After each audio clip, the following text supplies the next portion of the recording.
बिस्मिल्लाहिर्रहमानिर्रहीम। Ninth class और chapter 3 periodic table and periodicity of properties आज हम स्टार्ट करेंगे। इसमें जो आज हम टॉपिक डिस्कस करेंगे वो हम इंट्रोडक्शन टू पीरियोडिक टेबल जो है वो डिस्कस करेंगे। तो before topic please subscribe my channel and press bell icon ताकि आपके पास जो है वो नए आने वाले लेक्चर्स वक्त के साथ जो है वो पहुँचते रहें। चले आते हैं हम अपने लेक्चर की तरफ। सबसे पहले पीरियोडिक टेबल क्या है? The a table of elements obtained by arranging them in order of increasing atomic number in which element having similar properties are placed in same group is called periodic table। यानी कि elements को उनके atomic increasing atomic number से मुराद ये है कि उनके बढ़ते हुए अटोमिक नंबर। बढ़ता हुआ अटोमिक नंबर क्या है कि जिसका अटोमिक नंबर 1 है वो हम पहले रखेंगे, जिसका अटोमिक नंबर 2 है वो उसके बाद 3, 4, 5 एंड सो ऑन। इसको हम कहेंगे इंक्रीजिंग अटोमिक नंबर। इस तरह से हमने एलिमेंट्स को अरेंज करना है उनके इंक्रीजिंग अटोमिक नंबर के लिहाज से कि अगर उनकी प्रॉपर्टीज़ यानी कि जिन जिन एलिमेंट की प्रॉपर्टीज़ सेम आती हैं वो एक सेम ग्रुप में होते हैं, तो इस अरेंजमेंट को, इस टेबल को हम क्या कहते हैं? Periodic table. अब ये पीरियोडिक टेबल ऐसे ही कंस्ट्रक्ट नहीं हो गया, बहुत सारे साइंटिस्ट ने जो है वो इसके लिए जो है वो स्ट्रगल की थी। तो उसमें जो है वो हम चंद का जिक्र करेंगे जो आपके सिलेबस में यहाँ पे है। सबसे पहले आ जाता है डोब्राइनर ट्राइएड्स। डोब्राइनर ट्राइएड्स 1829 में जो है वो उसने सिमिलर एलिमेंट्स को जो ग्रुप्स की शक्ल में दिया था और उसने तीन तीन एलिमेंट्स के जो है वो ग्रुप बनाए थे। तो a group of 3 element with similar chemical properties is called a triad. ऐसा ग्रुप 3 एलिमेंट्स का जिसकी केमिकल प्रॉपर्टीज जो है वो सेम होंगी तो उसको हमने क्या कह देना है कि ये एक ट्राइएड है। अब ट्राइएड पता चल गया। अब डोब्राइनर ने इस ट्राइएड को डिफाइन भी किया, कहा कि in a triad of a similar elements, एक जैसे एलिमेंट्स जो है, the atomic mass of the middle elements, जो सेंटर वाले एलिमेंट्स का एटॉमिक मास है, is equal to average of the atomic masses of first and third element के center वाले। क्योंकि ट्राइएड में तीन तीन जो है वो एलिमेंट लिए गए, तो पहला और तीसरा उनका एटॉमिक मास जो था उसका एवरेज निकाला जाता था और कहा जाता था कि सेंटर वाले एटम का एटॉमिक मास ऐसा ही है। जैसा कि हम देखते हैं, इस एग्जाम्पल के ज़रिए समझते हैं कि लिथियम, इसका एटॉमिक नंबर है 7 और जो पोटेशियम इसका है 39। अब ये एक ट्राइएड है, लिथियम सोडियम पोटेशियम। अब इनकी केमिकल प्रॉपर्टी सेम है, तो डोब्राइनर ने इनको एक ट्राइएड की शक्ल में जो है वो एक ट्राइएड ग्रुप में रखा।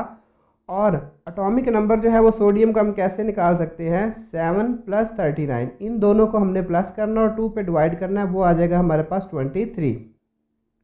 तो अब हमें पता चला, यहाँ पे हम देख रहे हैं कि लिथियम और पोटाशियम, ये पहला है, ये दूसरा है और ये तीसरा है। यानी कि फर्स्ट और थर्ड एलिमेंट, इनके एटॉमिक मैसेज का हमने एवरेज निकाला। एवरेज हम कैसे निकालते होते हैं? जितनी क्वांटिटीज़ होती हैं, जैसा कि यहाँ पे हम 2 क्वांटिटीज़ ले रहे हैं, इन दोनों का हमने एटॉमिक नंबर ऐड करना है, एटॉमिक मास जो है वो उनको हमने प्लस करना है। एटॉमिक मास प्लस करने के बाद उसका एवरेज निकालना है। मतलब कितनी क्वांटिटीज़ है?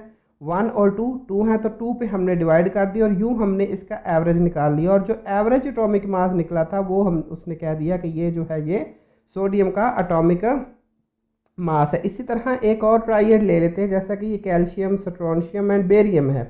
अब कैल्शियम का जो एटॉमिक मास है that is 40 and the barium is 137। अब इन दोनों का हमने एवरेज निकालना है, वो निकलता है 88.5। अब ये जो है ये स्ट्रोंशियम का जो है वो एटॉमिक मास है। तो यू डोब्राइनर ने कहा कि पहले और तीसरे एलिमेंट को आपने लेना है, उनके एटॉमिक मैसेज को प्लस करना है और फिर उनका जो है वो एवरेज निकालना है। तो जो एवरेज होगा वो सेंटर वाले एटम का एटॉमिक मास होगा। उसके बाद जो है वो न्यूलैंड आया। न्यूलैंड ने 1864 में जो है ये पीरियोडिक टेबल को मज़ीद एक्सटेंड किया, क्योंकि जो डुब्राइनर का ट्राइएड था वो तीन तीन एलिमेंट के जोड़ों पर था और वो ज़्यादा जो है वो डिस्कस नहीं किया जा सका, ज़्यादा एलिमेंट पे जो है वो अप्लाई नहीं किया जा सका। तो फिर क्या किया डुब्राइनर ने, जो कि एक केमिस्ट और म्यूजिशियन था, तो उसने जो है वो एलिमेंट्स को फिर अरेंज किया। अब उसने क्या कहा कि लॉ ऑफ ऑक्टेट ऑक्टेव की फॉर्म में जो है वो एलिमेंट्स को अरेंज किया और उसने कहा कि there was repetition in chemical properties of every eighth element.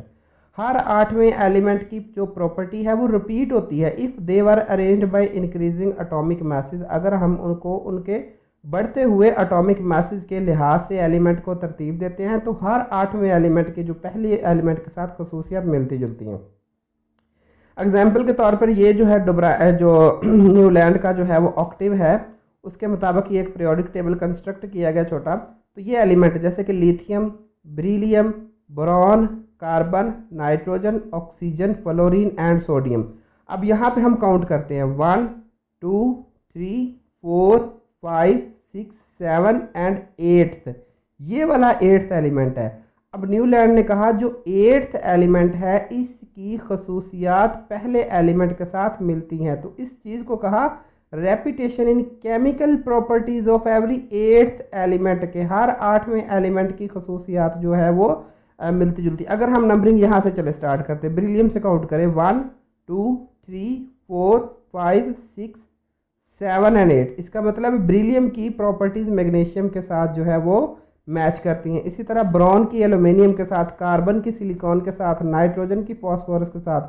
तो ये जो था न्यूलैंड ने ऑक्टिव की शक्ल में जो है वो एक ला दिया था, जैसे कि सेम जैसे कि म्यूज़िक रिपीट होता है एक ख़ास वक्फे के बाद, इसी तरह इसने कहा कि क्योंकि ये म्यूज़िक में इंटरेस्ट रखता था तो इसने पीरियोडिक टेबल को भी म्यूज़िकली लिया और कहा कि जो एलिमेंट की खसूसियात है वो एवरी 8th एलिमेंट इसके बाद जो है वो रिपीट होना शुरू हो जाती हैं। अब इसके कुछ डिफेक्ट भी थे कि इसका जो है जो वर्क था ज़्यादा जो है रिकग्नाइजेशन जो है वो नहीं हासिल कर सका, क्योंकि इसने कोई स्पेस नहीं छोड़ी थी ऐसे एलिमेंट जो अभी तक डिस्कवर नहीं हुए थे। और दूसरी जो इसमें डिफेक्ट था वो ये था कि नोबल गैसेस के बारे में इसने कोई बात नहीं की थी। अब Mendeleev's periodic law and periodic table, फिर जो है वो मेंडलीव ने जो है वो 1869 में जो है वो रशियन केमिस्ट था मेंडलीव, इसने तकरीबन 63 एलिमेंट्स को जो है वो इंक्रीजिंग एटॉमिक मैसेज के हिसाब से जो है वो तरतीब दिया, किसमें in horizontal rows called period.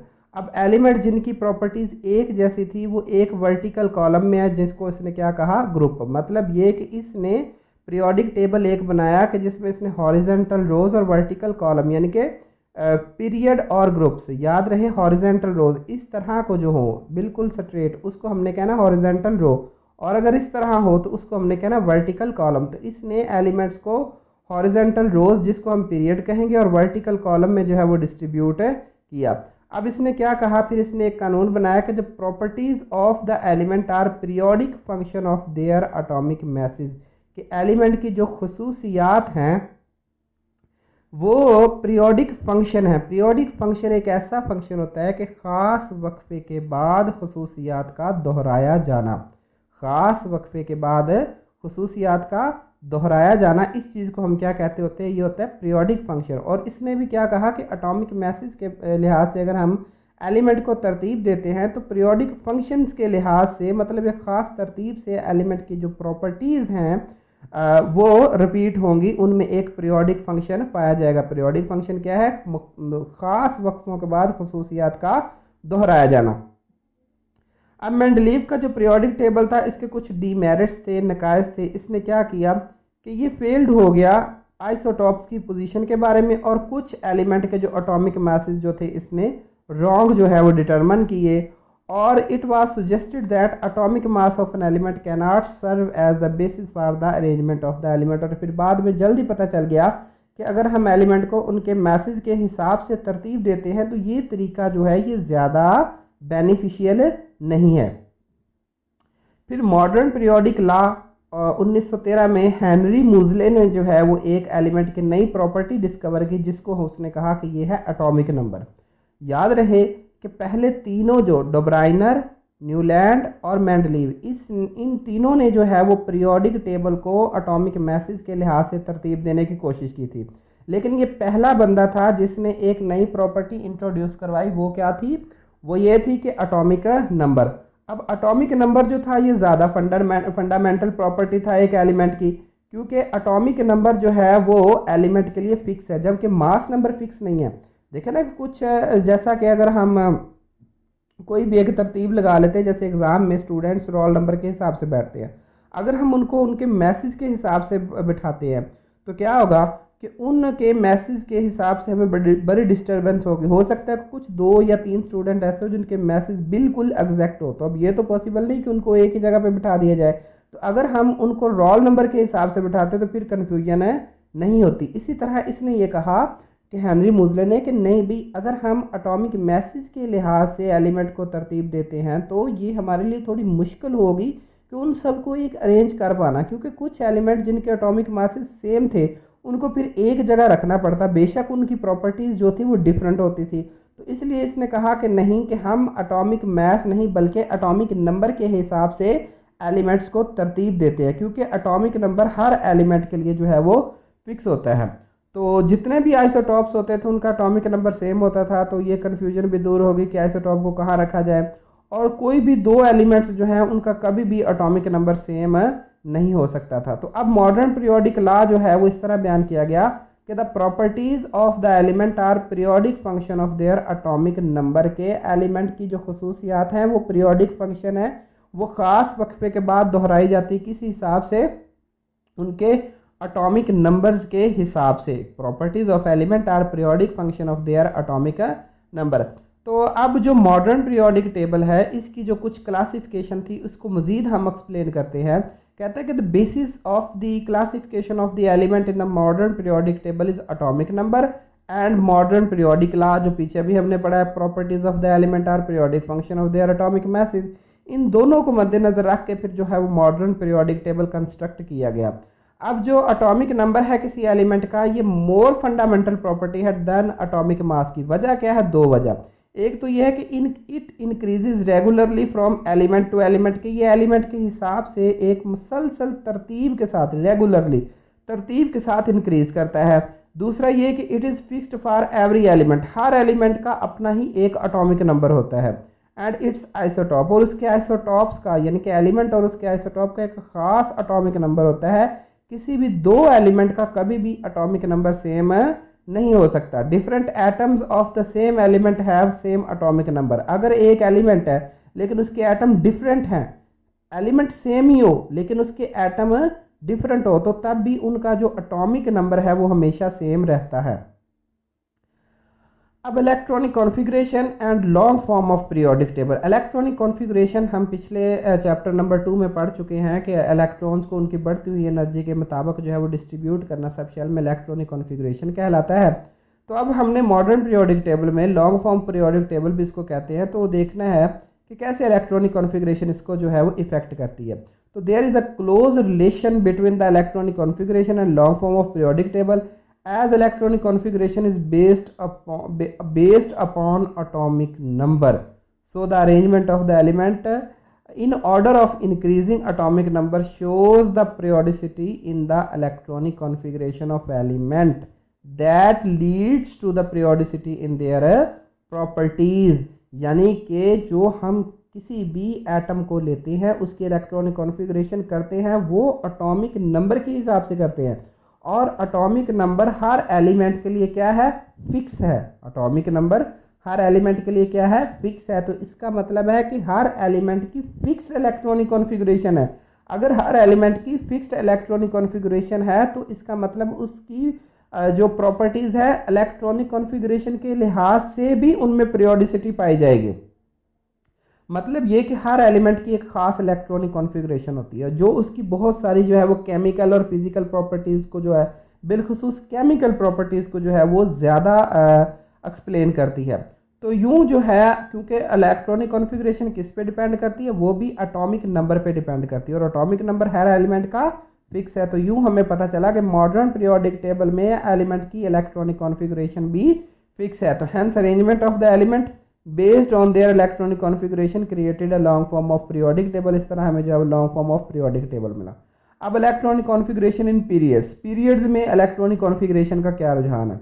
मतलब मैंने शुरू में आपको बताया था कि मेंडलीव ने भी ये बात की कि एलिमेंट को ग्रुप और पीरियड में डिस्ट्रीब्यूट किया जाए। तो लॉन्ग फॉर्म पीरियोडिक टेबल में भी एलिमेंट को ग्रुप और पीरियड में जो है वो डिस्ट्रीब्यूट किया गया। तो horizontal rows of the element in the periodic table are called periods.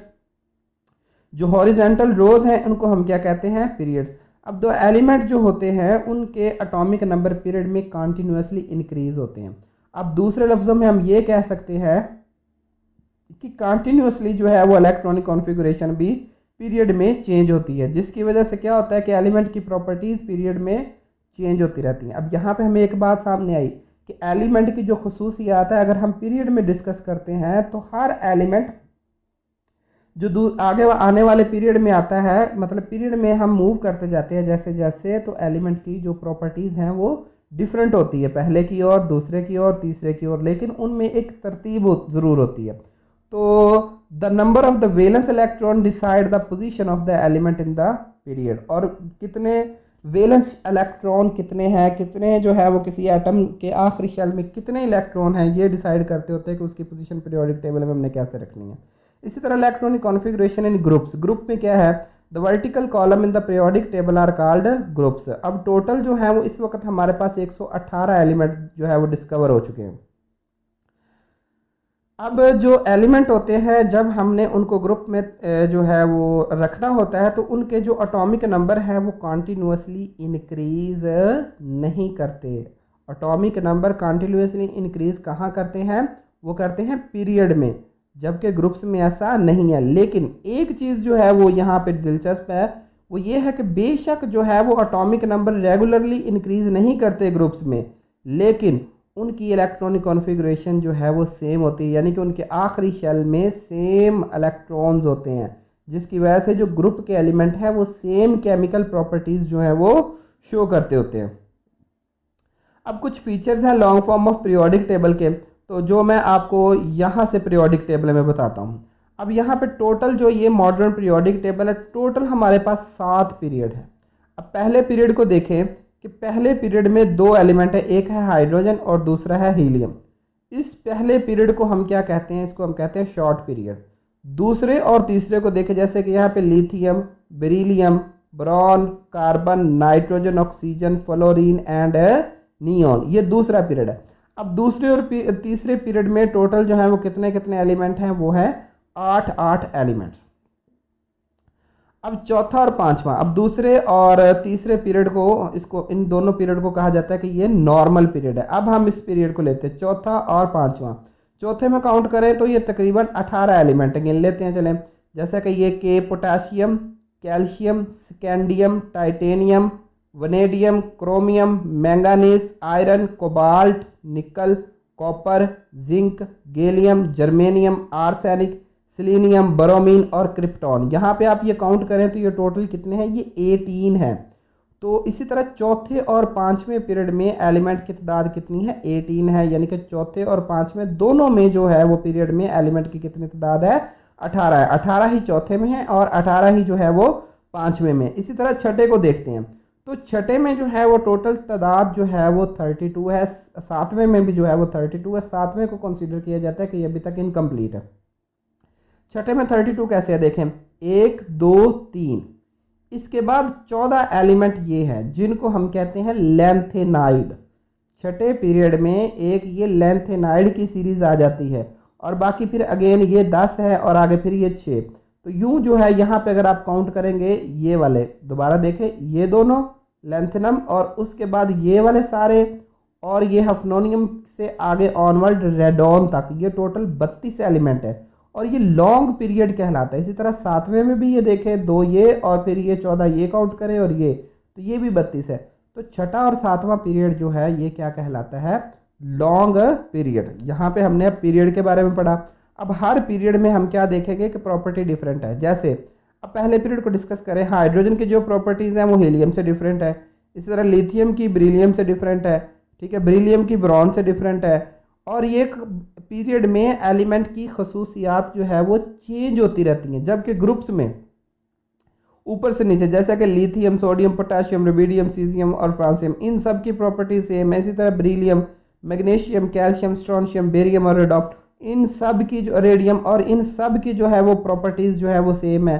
तो ग्रुप में पीरियोडिक टेबल के जो ग्रुप में इनमें एलिमेंट की जो खसूसियात है वो सेम रहती हैं, जबकि पीरियड में एलिमेंट की खसूसियात क्या होती रहती हैं, डिफरेंट डिफरेंट कॉन्टिन्यूसली चेंज होती रहती हैं। तो 18 जो वर्टिकल कॉलम्स जो बनाए गए हैं मॉडर्न पीरियोडिक टेबल में, इनको ये आप नंबरिंग देख सकते हैं 1 2 3 ये 18 तक है। इनको हम क्या कहते होते हैं, ग्रुप्स के। ग्रुप्स के एलिमेंट की जो खसूसियात है वो सेम होती हैं। अब long form of periodic table में ये जो है, ये वाला ग्रुप, ये नोबल गैसेस, ये वाला जो ग्रुप है ये पहले कहीं भी डिस्कस नहीं हुआ, सिर्फ मॉडर्न पीरियोडिक टेबल में मोज़ले ने जो है वो इनको जो है वो यहाँ पर प्लेस किया था। तो ये जो हमारे पास एक छोटा सा इंट्रोडक्शन है मॉडर्न पीरियोडिक टेबल का। जज़ाकल्लाह, होप आपको जो है वो लेक्चर अच्छा लगा हो। तो please subscribe my channel, like and press